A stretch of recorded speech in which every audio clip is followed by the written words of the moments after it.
Hello, I'm Barry Daniel, and this is the podcast of the Middle Way Society. Our aim is to encourage a universal approach to living a more integrated, ethical life, avoiding dogma or any absolute appeal to authority.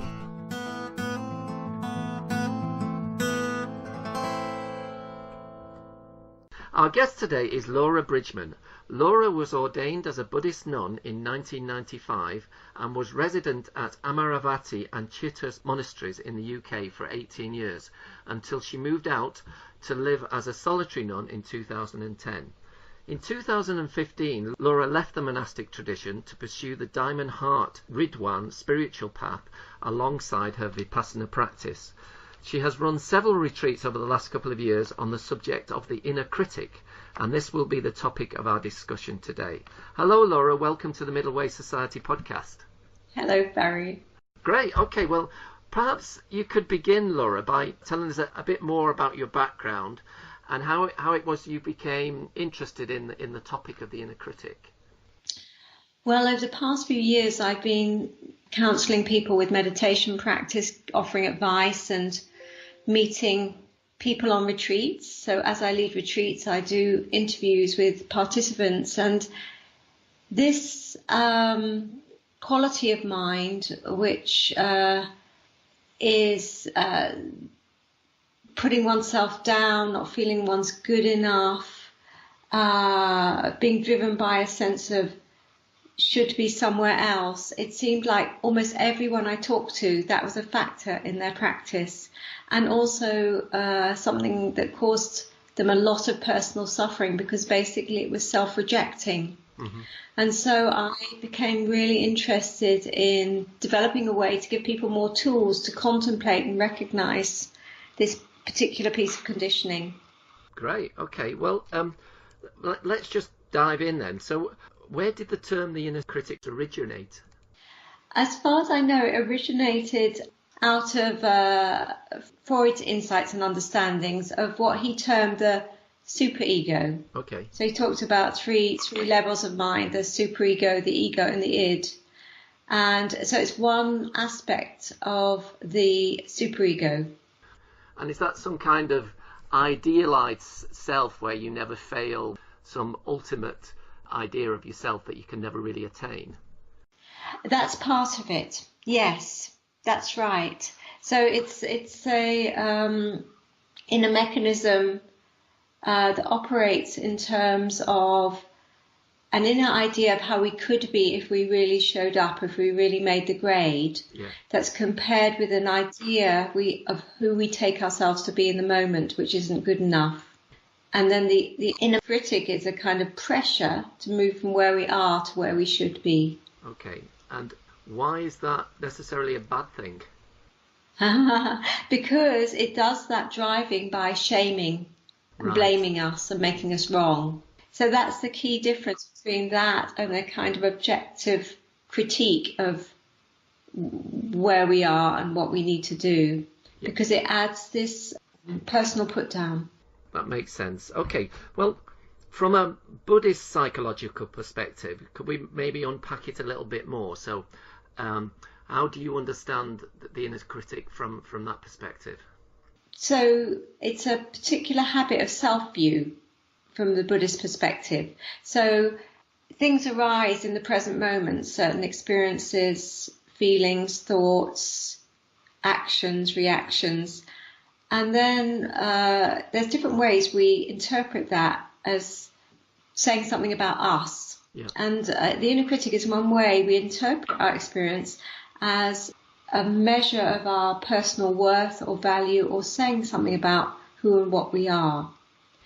And the inner critic does that in a demeaning way, or it also does it in a praising way. It's basically taking ourselves to be a particular way as a person. Yeah, okay. It seems we don't normally put up with this level of judgmental criticism, or you could even say abuse at times, to the same extent from other people. So yeah, why do you think we allow it? Why can we beat ourselves up so readily? You know, I've certainly got my own inner critic too. Well, that's to do with the origins of the inner critic. So according to psychology, it's a conditioning that develops between the ages of about 3 and 7, and our parents inevitably need to corral and socialize their children. It's a necessary part of enable them to be part of the family and part of society. But when a child experiences an aspect of its behaviour as being not approved of, it can't separate the behaviour from who and what it takes itself to be. Right. So, for instance, when you see a child having a tantrum, it's just totally consumed by the tantrum. It's just completely in it, and then it's like a storm's past and it's just gone completely. Yeah. And so when a child feels something is disapproved of in terms of its behaviour, it doesn't feel like it's the behaviour that's being disapproved of, but that it has been rejected and disapproved of. And so the only way it can manage those feelings when it comes up is to suppress them. It can't process them, resolve them. It can only push them down and control them. And it does this by taking that interpretation of an external rejection and making it an internal one. Right. That's bad, that's wrong, that's naughty. So they say naughty dog or naughty me or naughty brother, So it's this kind of telling off, making wrong. Yeah. And because it's a fundamental need for children, for us, to be loved and accepted and belong, the child is constantly taking in the cues from its environment about what's okay and what's not okay, in order so it can feel that it's loved and accepted.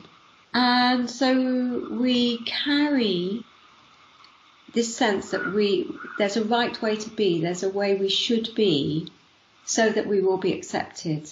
We carry that orientation into adulthood, and a lot of those beliefs about what's okay and what's not okay about us and what's acceptable and not acceptable are very out of date. They kind of belong from our history and often from a child's apprehension about those things. And so what we can do now is re-examine those beliefs in the light of our maturity. Yeah, that makes so much sense. Okay, and is the inner critic only about ourselves? I sometimes think it might warn us about other people. In that sense, might limit us. You say, you don't want to be with them. They're dodgy, or it confines you in some ways. Yeah, our inner critic gets triggered by others in a few ways. In one way, when we see someone doing something we don't allow ourselves to do, we can feel very critical. And there's probably an underlying unconscious envy in that as well, that they're allowed to have something we're not allowed to have, and there can be kind of rage about that. But then we can, be very critical of others. It can be a defence. Paradoxically, if someone criticises us for something we also criticise ourselves for, we can get very defensive because it deeply threatens that need for belonging, because it's reinforcing where we already feel rejected. So we can kind of attack back what's wrong with them, so that we can discredit them. Okay, yeah. What's the voice that sometimes says to you, you've had a really bad day, and then says, go on, have that drink, and then when you have a drink, then starts beating you up for having had that drink? Is that the inner critic, or is that related to the inner critic? Yeah. Well, that's also, it's more like our relationship to desire and what we think will make us feel better. So when we allow ourselves to relax and gratify our desire, but then the inner critic might just come in there because of our ambivalence about that. So we can have a lot of mixed feelings about our relationship to desire. So, it's complicated. We can feel both, yes, I can allow myself to have that, I can have that pleasure, but then we also have a lot of guilt and shame around our relationship to our desire. So the inner critic is all about it's actually trying to protect us in a sense so that we can belong. But it's because the effect it has is it's guilt tripping and shaming. It brings up a lot of doubt and insecurity. So it can often not be giving us very consistent messages. Yeah, it's interesting you say that it's trying to protect us. So I would imagine then it's actually unhelpful to try and fight it or destroy it in some way, because it's part of us. Presumably the idea is to come to terms with it, reconcile, integrate the inner critic. I'm just trying to get my head around how the fact that do we try to in some sense befriend the inner critic? It's really about, it's the same with all conditioning. It's really about recognizing what drives our minds, and that these things seem to run us, seem to be a given, seem to be reality. Yeah. But actually when we look at them, we can see really they're a process of conditioning. They are particular beliefs, perceptions, points of view that we choose to give conviction to. And as we recognise both that way of thinking, that thought, and that we give it conviction, we give it credence, we can see actually we have a choice about that. Oh, very interesting. And or even in the moment when we see, perhaps I believe this out of 10, I believe it's 7 out of 10, but 3 out of 10, I don't know actually. I don't know if this is true. Yeah. And so we can see it's a construct rather than an absolute reality. Yeah. Okay. Well, that sort of segues quite nicely into the next question. In terms of the steps we can take, you just suggested there that we need to recognise it. Yeah. Well, a key way you can recognise it is this sense of just feeling wrong, just like feeling you're not quite enough. Even though you couldn't even quite say what enough would be or what you've got wrong, you just feel that way, that you're not quite complete, not okay as you are. Yeah, but I think the tension in many ways for the human condition is somehow trying to hold the two things, I am enough and I want to be a better person, together, really. Yes, yeah, exactly. I think it's about understanding what really enables us to be a better person. So shaming and demeaning and putting ourselves down doesn't tend to help us be a better person. It just makes us feel rubbish. Yeah. It doesn't make us feel motivated. It just makes us more feel like just distracting, going under the duvet or having a drink.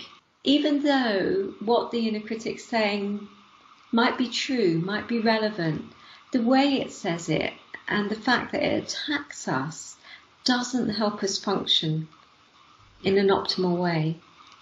Yeah. So it's how to separate the kernel of truth from the attack of the inner critic. And how do we do that? Well, another way we can recognise the inner critic, so firstly with that feeling of wrongness, and secondly with this sense of inner pressure and should. So this sense, I should be another way. I should be over there. And when we really look at that thought, we realise, well, I can't be over there because I'm here. We can only develop from where we are. And in Buddhism or contemplation, the way to develop from where we are is to first of all meet where we are with as much clarity as possible. Mm-hmm. First of all, to bring presence to our body, to our feelings, to our thoughts, in order to see more clearly what's running the show, what's leading the mind. And just seeing already has an effect. It brings a certain spaciousness and a certain centeredness, a certain calming that helps it just sort of see thoughts more objectively, feelings more objectively, the experience in the body more objectively. And then it becomes possible to know what might be the skillful way forward. what's needed in the moment. Yeah.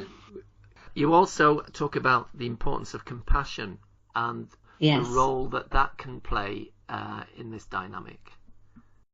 Yeah. So compassion naturally arises when we realise how hard we're being on ourselves. So when we really recognise the voice of the inner critic and how harsh it is, and that we would never talk to somebody else as we talk to ourselves, a sort of reality check can happen where we recognise that although there may be an element of truth in what the inner critic is saying, there's no kindness in it. There's no humanity. There's no compassion and empathy. And we connect to the fact that we all deserve that. We learn much better when we feel seen and received and accepted. So compassion is a heartful response to that harshness. Yeah. It's like a natural response that brings us some separation. It kind of takes the wind out of the sails of the inner critic. How important is the recognition of uncertainty in all this? You've touched on this already. Yeah. So the inner critic tends to be very dogmatic and fixed in its views. Doesn't operate very well with not knowing or uncertainty. So it can often come through also as sceptical doubt, this kind of scathing, mistrusting doubt is another way the inner critic can manifest. But not allowing ourselves not to know. So if we want the answer to something, but the answer is not yet available to us, allowing ourselves not to know allows us to not get agitated, not tire our mind trying to know before we're ready to know. And if we allow ourselves not to know, in that space it gives the opportunity for a knowing on a different level, often a heart level, to arise. Sure. It's not driven necessarily by the critical rationales of the inner critic. It more arises from a felt sense that's sort of attuning to oneself, attuning to the situation, attuning to the other, and allowing the truth that we can't know for sure.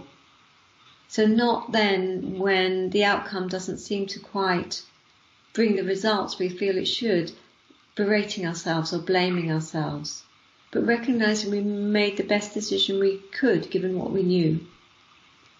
So it's like an experiment rather than a got to get it right. Yeah.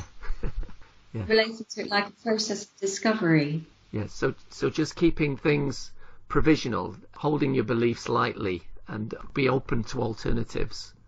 Exactly. Yeah. Yeah. Okay.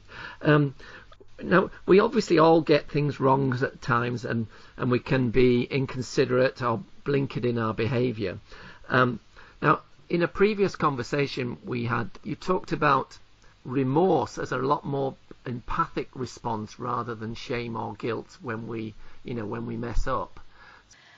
Well, when I feel remorse, it's more out of a sense of I care about my relationship to the other. I care about the effect I have on the other. And it encourages me to consider how I can make amends or how I can learn from that experience. Yeah.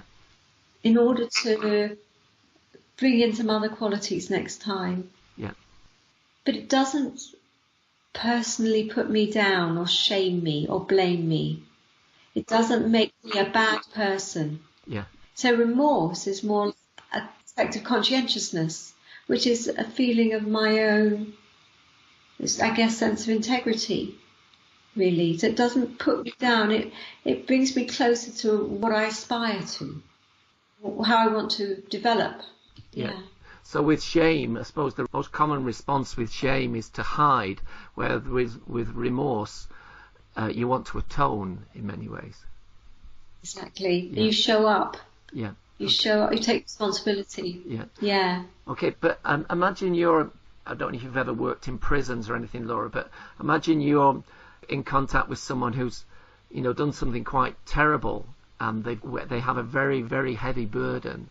How would you help someone like that? The same process? Yeah, to support them, to be with their remorse. Yeah. Yes. Yeah. To support them, because then in that case it could so easily go into self-rejection, self-hatred. So helping them to understand why they did what they did. There's always a reason why we do what we do. Not to justify it, but to understand it. We get overwhelmed by jealousy. But in fact, underlying that is there's a deep need there. Yeah. There's a deep sense of lack. You were seeing someone else get something. And in seeing that, it's reminding us of our own loss or sense of lack. And so, we can connect, when someone has the support to connect to the pain of that, not be made wrong for that, that's part of the healing. Oh, that's really beautiful. Yeah. Okay.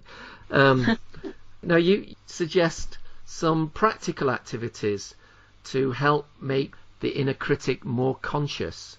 Could you just give us a snapshot of those? Okay. Well, one thing you can be curious about in maybe a couple of hours during one day, look at all the things you do, all the actions you take that are driven or motivated by the desire for the approval of others. Ah, interesting. And then do a couple of hours noticing all the actions you do that are driven by the need for self-approval, the approval of the inner critic. And this is really interesting because what we see is that even if we achieve the demands of our inner critic, it moves the bar. So it just moves the bar higher. So we have to achieve more in order to be approved, because it's really a habit of mind that can only operate in terms of being critical. So it has to have something to be critical about in order to exist. So, and it's quite surprising how much we do in order to seek acceptance and belonging. Of course, these are our needs. We do have these needs as human beings to be accepted and belong. But the habits of behaviour we do automatically to seek out that reassurance can often no longer be relevant. Yeah. Often they can have the opposite effect of actually alienating us, because we're not really in tune with what's happening in our current situation. Yeah. We're operating out of our history. What is your understanding of the middle way, Laura, in relation to what we've been talking about today? I see the middle way, or as what's occurring to me right now as I contemplate that phrase, is it's about noticing our tendency to take positions, to take standpoints, to adopt particular views which are partial. And we do that in all sorts of ways. And a key way we've been addressing is the inner critic. It's a partial take on reality. It's a partial view. It's a particular lens through which we apprehend our experience. And when we see through it, when we reveal, or when we see beyond the mechanism of the inner critic, it's like our view gets more dimensional. It gets more complete, if you like. So I see the middle way is recognizing that we have conditioning. Conditioning is a part of reality. But when we see through that conditioning, we can also see it's not as substantial as it seemed. And so practice is about seeing the interplay between these two, how we take things to be real and how we discover what's true about that or not. So the middle is not a position either. It's about understanding the dynamic, the dynamism of of conditioning and the practice qualities we bring in, dynamism between those two.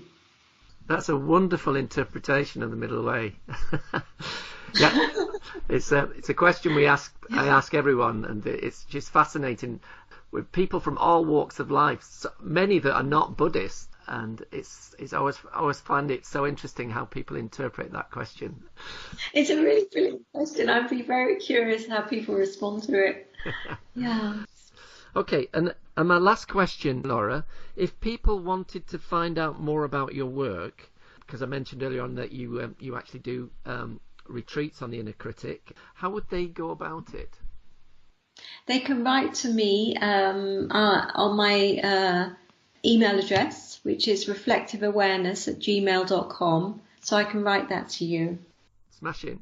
Okay, well, it's been an absolutely fascinating conversation, Laura.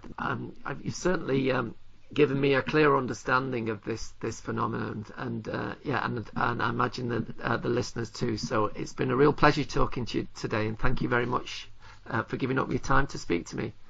Yeah, thank you so much, Barry. Yeah.